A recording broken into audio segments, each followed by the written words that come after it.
तो किस तरीके से फंक्शन के हर एक इंफॉर्मेशन का इस्तेमाल करके इस अजीब से फंक्शन का ग्राफ प्लॉट करेंगे, आज की वीडियो में ये सीखने वाले हैं। तो इस बार फंक्शन को प्लॉट करने के लिए मैं फंक्शन इवन है या ऑड है, मैं उससे बेहतर भी कर सकता हूं, क्योंकि ट्रिग्नोमेट्रिक फंक्शन है और ये पीरियोडिक फंक्शन होता है। तो अगर हम इस फंक्शन का पीरियड फाइंड आउट कर पाए तो किसी एक पर्टिकुलर एक्स के इंटरवल में हम ग्राफ को प्लॉट करेंगे और फिर उसके बाद उस पूरे ग्राफ को रिपीट करते जाएंगे।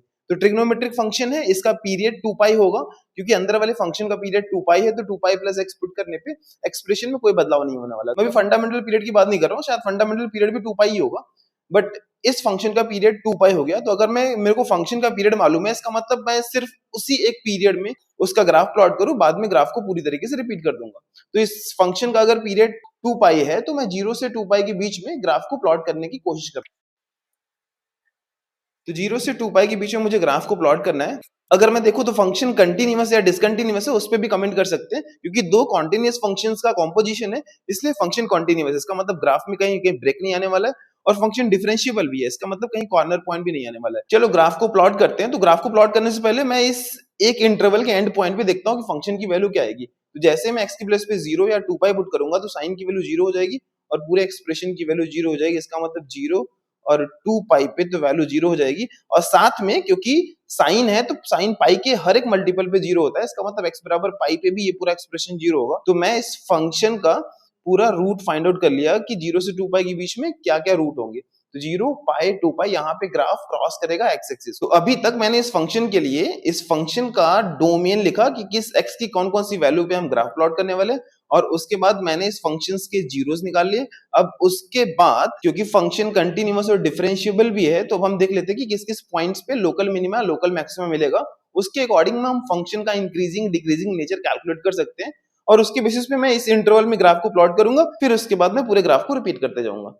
ठीक है, तो अब मुझे अगर फंक्शन के लोकल मिनिमम या लोकल मैक्सिमम वैल्यूज के लिए मुझे फंक्शन को डिफरेंशिएट करना पड़ेगा, तो फंक्शन का डेरिवेटिव हो जाएगा f dash x equals to, अब चेन रूल का इस्तेमाल करेंगे तो बहुत आसानी से आप इस फंक्शन को डिफरेंशिएट कर सकते हैं। तो साइन का derivative cos pi by root two sine x, और फिर उसके बाद अंदर वाले function pi by root two sine x का डेरिवेटिव हो जाएगा pi by root two cos x। अब देखते हैं फंक्शन किस किस वैल्यूज पे 0 होने वाला है, तो उसके अकॉर्डिंग हमें कुछ क्रिटिकल पॉइंट्स मिलेंगे, और उन्हीं सभी पॉइंट्स पे लोकल मिनिमा लोकल मैक्सिमा मिल सकता है। तो उसके लिए वैल्यू 0 होनी चाहिए। तो वैल्यू 0 होने के लिए या तो ये एक्सप्रेशन 0 हो जाए या तो ये एक्सप्रेशन 0 हो जाए। तो अगर ये एक्सप्रेशन 0 होगा तो x की वैल्यू पाई बाय 2 के मल्टीपल्स मींस पाई बाय 2 या फिर 3 पाई बाय 2 मिलते हुए दिख रहे होंगे। ठीक है, तो इसका मतलब x की दो वैल्यूज तो यहाँ से मिल गई। अब बाकी ये वैल्यूज लाने के लिए अब ध्यान से देखो, तो यहाँ पे cos है, इसका मतलब अंदर में अगर पाई बाय 2 के मल्टीपल्स क्रिएट हो जाए तो इसकी वैल्यू 0 हो सकती है। इसका मतलब मुझे sin x की वैल्यू या तो 1 बाय रूट टू या तो -1 बाय रूट टू लेनी पड़ेगी, या तो मैं 3 बाय रूट टू भी ले सकता हूँ, बट साइन की वैल्यू 3 बाय रूट टू नहीं हो सकती। तो इसीलिए sin x की वैल्यू 1 बाय रूट टू या -1 बाय रूट टू ले सकते हैं। तो साइन की वैल्यू 1 बाय रूट टू या -1 बाय रूट टू हो जाएगा x इक्वल्स टू